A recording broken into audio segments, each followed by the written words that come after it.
Hola, ¿qué tal? Muy buenos días, muy buenas tardes o muy buenas noches, dependiendo del momento en que estén viendo este video. El objetivo del mismo es para darles a conocer una de las estrategias de aprendizaje que tienen disponibles los profesores para su impartición de las clases. Y sobre todo, hablando del modelo educativo a distancia, es importante hablar de este tema. El cual nos va a ocupar el día de hoy es para hablar sobre el aprendizaje basado en el estudio de casos.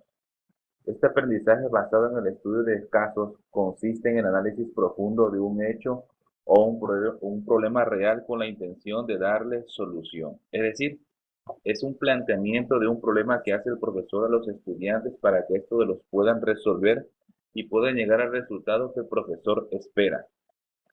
Este tipo de aprendizaje basado en el estudio de casos es de tal relevancia porque permite realizar actividades prácticas. El modo de empleo que se tiene de este es el siguiente.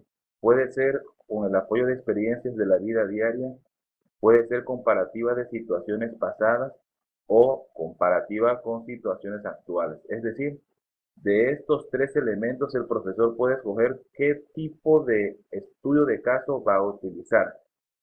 Ahora bien, la metodología de desarrollo, cómo lo puede hacer el profesor para hacerlo atractivo con sus estudiantes?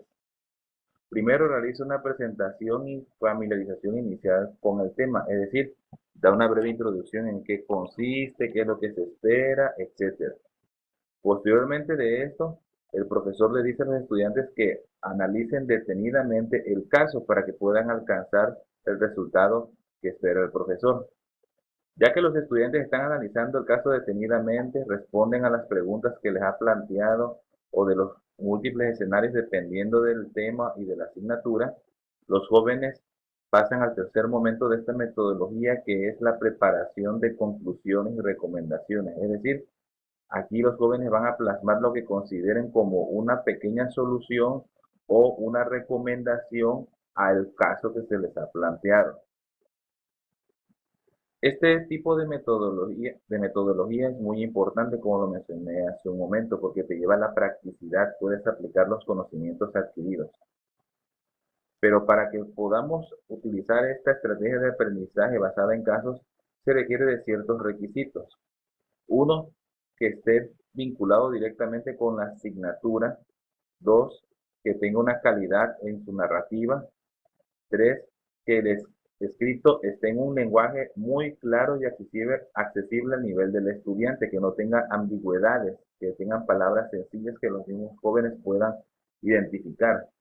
Que por supuesto no sea tan fantasioso, sino que sea creíble el caso que se está plasmando para que precisamente los jóvenes vean el interés y sobre todo el reto de resolverlo, que permita ese caso dar diversas soluciones, que no solamente se centre en una sola opción, sino que sean varias, para que también desarrollen otras habilidades de múltiples escenarios o múltiples soluciones, como le llamamos coloquialmente.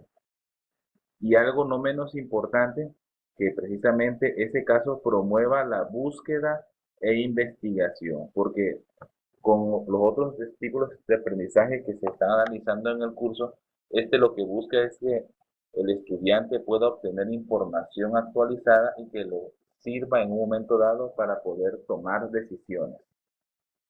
En términos generales, el aprendizaje basado en el estudio de casos es una excelente herramienta que le permite al profesor proponer casos aplicados de la asignatura que le ha tocado impartir para desarrollar habilidades con sus estudiantes. ¿Cuáles son las ventajas del aprendizaje basado en el estudio de casos? Una de las ventajas es de que permite llevar el conocimiento teórico a la practicidad, le da la habilidad al estudiante de que pueda tomar decisiones en un caso aplicado y que a la vez le permita realizar investigaciones con información actualizada para tomar una mejor decisión. ¿Cuál es uno de los pequeños inconvenientes de esta metodología?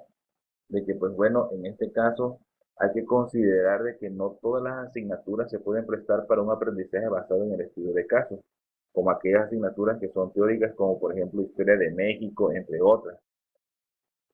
Otro de los pequeños inconvenientes es de que requiere de un nivel de comprensión y de análisis que si el estudiante no está preparado para resolver este problema, muy difícilmente va a alcanzar esos objetivos. Ahora bien, ¿cómo puedo aplicar este aprendizaje basado en el estudio de casos dentro de la asignatura que estoy impartiendo? Dentro del bloque 2, impartí la asignatura de comunicación de datos, que tiene que ver con matemáticas, con cálculo. Y por lo tanto, este aprendizaje basado en el estudio de casos yo lo puedo aplicar en el tema de la transformada de la Z, en la que yo le voy a plantear un caso aplicado en donde tenga que determinar qué tipo de fórmula utilizar de la transformada Z para poder llegar al resultado esperado, en el cual me va a tener que decir por qué utilizó la fórmula, cuáles fueron los criterios que determinó para utilizarla, cuál fue el resultado que se obtuvo y qué hubiera pasado si hubiera escogido otra opción. Es decir, en el caso que le voy a plantear, ahí me tiene que determinar muy bien, punto por punto, el porqué de ciertos pasos dentro del proceso del estudio de casos que le voy a plantear. Este es un ejemplo donde lo puedo aplicar y de los cuales es bastante práctico porque como es una materia enfocada al área de las matemáticas, por lógica, tiene que ser aplicado todos los conocimientos relacionados al área de la matemática, cálculo, entre otros. Pues bien, este ha sido el pequeño video del aprendizaje basado en el estudio de casos. Espero que sea de su agrado esta pequeña explicación y dónde lo puedo aplicar dentro de la asignatura que me tocó impartir y esperando que sea de utilidad para ustedes la información que les estoy proporcionando, porque este es uno de los estilos de aprendizaje de muchos que existen para poder desarrollar actividades con nuestros estudiantes en la modalidad a distancia. Por mi parte es todo, muchas gracias y les envío un cordial saludo.